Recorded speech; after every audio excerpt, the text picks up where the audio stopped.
¿qué es lo que está legitimando al gobierno de Javier Milei? ¿Qué es lo que legitima a Javier Milei? ¿El 30% que lo votó en primera vuelta o el 55% que lo votó en segunda vuelta? A ver, ¿cómo es esa teoría? Bueno, esa teoría... Porque yo pensé que el núcleo fuerte de Milei, lo continúo entendiendo así, es ese 30% que incluso lo votó en las PASO. ¿Por qué considerás que no es así? Yo creo que ese no es el núcleo más fuerte de Javier Milei, ¿sí? Ese 30% que lo votó a Javier Milei en las PASO y en las generales, ¿sí?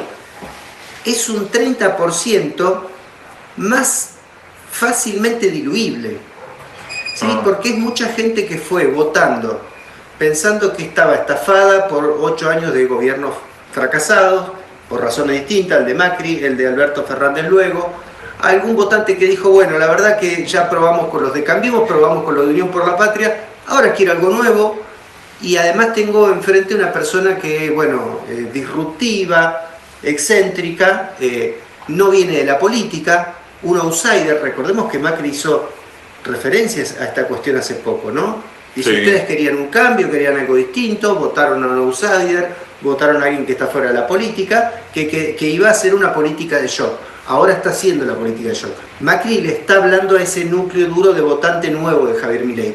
Ahora, el porcentaje de votos que suma Javier Milei en el balotaje es un voto que tiene características más firmes o estructurales.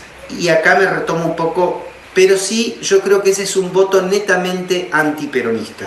Y que Patricia Bullrich, en todo caso, en las PASO y en las generales, supo identificar e interpelar ese voto claramente antiperonista, antikirchnerista, antisectores populares, progresistas...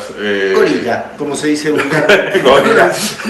Gorila. Bien. ¿Qué pasa? Esto es interesante porque desde hace mucho tiempo hay un historiador que se llama Alain Rouquier, un historiador francés que se ha dedicado a estudiar diversos temas de América Latina. De paso recomiendo algún texto, Política y Ejército en América Latina, Política y Ejército en Argentina, ¿sí? Escribió un texto sobre, hace poco, recientemente, es una persona ya de casi 90 años, más de 90 años, sobre el siglo del peronismo, ¿sí? Un texto específico sobre Perón. ¿Qué dice Alain Rouquier, historiador francés? Dice, todos piensan que la corriente de opinión o el sector político más importante en la Argentina es el peronismo. Sin embargo, se equivocan, dice Alain Rouquier. El sector político con mayor incidencia en la vida institucional e histórica del país no es el peronismo, sino que es el antiperonismo.